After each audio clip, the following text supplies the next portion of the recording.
Yo, what's going on, my people? It's your boy Crooks the Great, and I'm back at you guys with another banger of a UFC 5 video. And in today's video, we're going to be using the golden boy of the UFC himself, Conor McGregor. Now, we're going to be using different versions in different weight classes. So, right here we got Prime Conor going up against Icon Prime, our alter ego Conor, I'm sorry, in featherweight.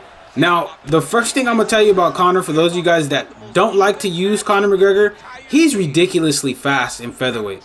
He is the meta of UFC 5, and I think he's going to be the meta until the end of time for this game, because he just hits so damn hard and he's fast as hell. I mean, look at that combination. We're just working the opponent down, keeping him up against the fence. And it's even hard for alter ego Conors to keep up with Conor McGregor's pace, like just the prime Conor. So here we're just trying to pop that jab off, hit him with a nice jab hook, trying to keep him cornered, unleashing some combinations into that block, and we're landing nicely so far. Chopping at that leg, staying patient with it, working the body, then back up to the head. But my opponent does have Conor too, and the alter ego Conor is very, very good as well. So we can't be reckless with what we're throwing. So there's a nice little two-piece. Giving him a little bit of room just to reset. Letting him know, hey, you know what? We're not just going to be trying to walk into combinations like that. And if for those of you guys that are just going to be getting UFC 5 today, that's something you got to learn relatively quick. Is, hey, I can't be walking too much forward, because the more you walk forward, the more of a chance there's going to be that you're going to walk straight into a stationary combination. And against a Conor McGregor player, you really don't want that. So here we're exchanging a little bit, but notice how I'm planted when I'm throwing my combinations. I'm not walking forward. Cracking with a nice combination right there into a four-piece. And we're kind of just going back and forth, and I feel very comfortable with doing this because I'm getting the better of the exchanges so far. Nice body hook right there by him, though. I almost caught him right there with a front kick, but catch him right there with a straight off the counter to the body. And now we're just mixing him up. Crack him right there with a clean three-piece, drop him. Pushing him up against the fence, going to the body. And this is where we can kind of start to put him in a little bit of a mixer.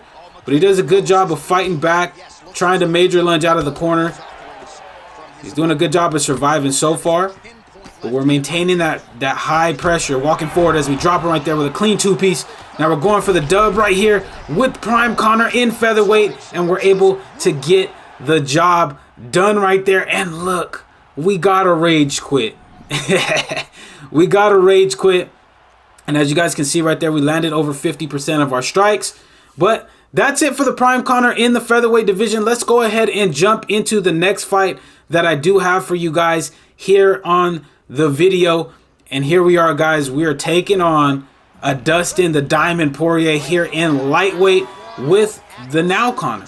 The Conor that is not completely OP'd like his prime version in featherweight. But he's still very, very good in this weight class too.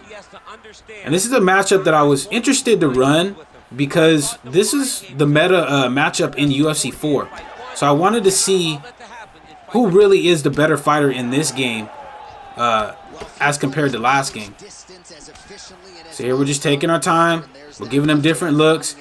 And you notice the pace of this fight is a lot different than the last matchup in featherweight. And that's because, you know, obviously these guys aren't as fast, and this isn't Conor. Even though Dustin does hit hard like Conor McGregor, he doesn't have the very fluid footwork like Conor. So this guy needs to really pace himself, and he's doing a good job so far. But there we switched to orthodox just to give him a different look. Also because he's throwing calf kicks.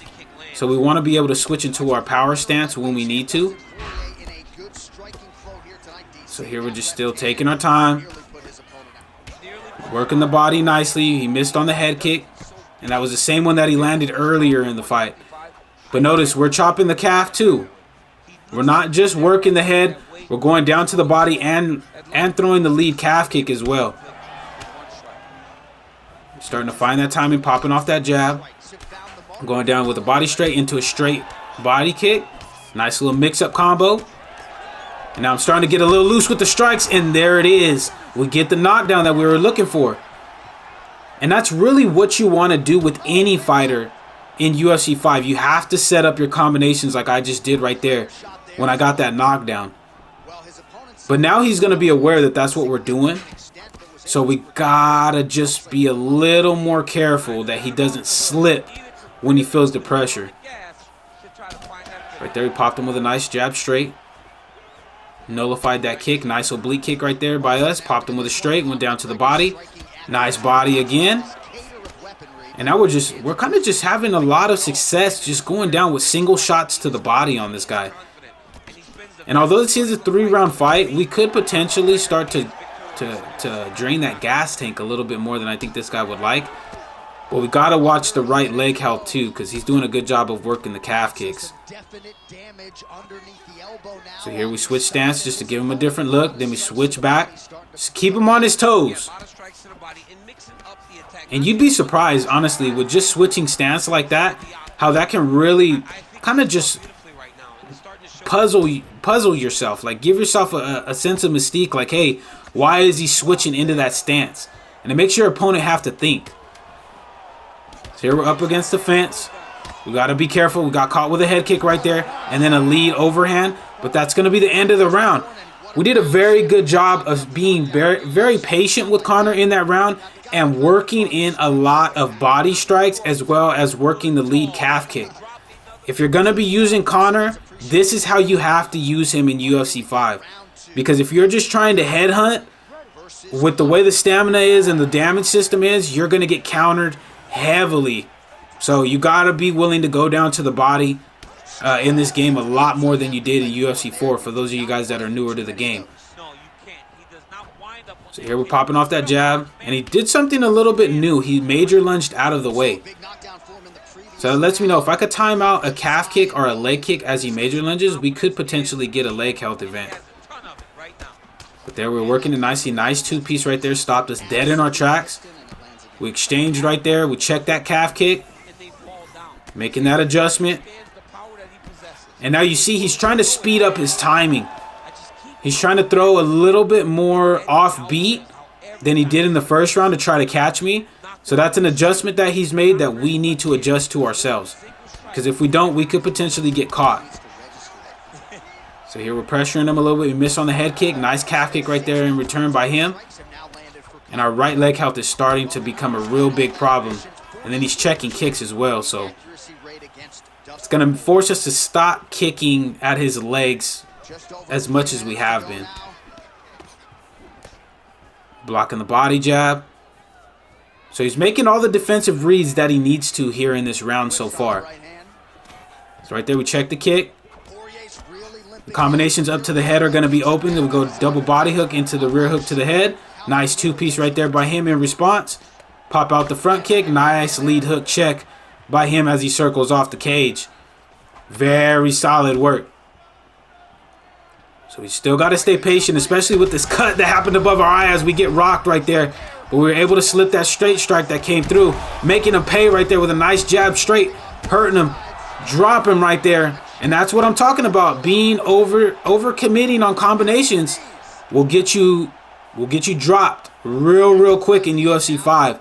So here we have him pressed up against the fence, popping the jab off. He major lunges out of the way. We feint to the body just to let him know we're still not just going to be headhunting. Popping that jab off. Still chopping at the lead calf kick. Hit him right there with a nice clean jab uppercut to the block. And now we're just backing up to reset. And then we're going to switch stance just to give him that different look. And he's going to switch too. Because I think he feels like the overhand is coming. And with the overhands being the way that they are right now, that is a really big threat. So we're popping off that jab. He misses on the hook. We immediately re-engage. Oh, that would have been bad. It would have been bad for one of us. One of us would have landed. I don't know who it would have been, but it probably would have put one of us down for real. So we're pressing that pace. Popping off that jab. And we got to be careful because he threw that jab uppercut when we tried to kick. And that's going to be the end of the second round. He did a good job of adjusting early in that second round, but we made an adjustment to the adjustment and was able to get a lot of damaging strikes in, as well as a beautiful knockdown off of a three-piece. So here in the third round, again, it's going to be that chess match. Who's going to adjust? What's his adjustments going to be? And how are we going to be able to adjust to his adjustments? So here we're feigning off a lot more strikes than we were in the second round. We're going to be working the feigning game, playing a little bit of footsies. Right there, he goes with the head kick, popping off that double jab, staying patient. There it is, the beautiful timing on the head kick. Going down to the body, up to the head, working in some nice combinations with Conor so far. Cracked him right there with a clean three-piece, double body hook, hurts him. Hurts him again with the body hook. And now we're just putting him in that blender. And I love me a blender, man. I love just going high-low to the body. It's like the best feeling in the world. I'm not going to lie to you. So right here we reset. And our face is bleeding heavily. He's broken our nose. But he's close to being put out. So we got to risk it to get the biscuit. You feel what I'm saying? Popped him right there with a clean jab straight. Popping that straight off. Crack him right there with a clean three-piece. Hurt him. Oh, nice pull counter. Luckily, he didn't hit me with a heavy damaging shot coming back. But he did a good job of making sure I didn't hit him right there. Here we're double jabbing. That straight puts him down. And we're going to be able to get the dub right here. We're in a ground and pound scenario. Raining down some heavy ground and pound strikes. And we get the job done with lightweight Conor right there. With the nice heavy ground and pound shots. But that's it for the video, guys. If you guys did enjoy this video, make sure to slap that subscribe button if you're new, as well as slap that like button. I am posting UFC 5 content on this channel daily, and we're doing fighter showcases as well as tutorials as well. So if that interests you, then this is the channel for you guys. But until the next time, guys, take it easy, be safe, enjoy the rest of your guys' day, afternoon, evening, depending on where you guys are watching this from. And I will see you guys in the next video.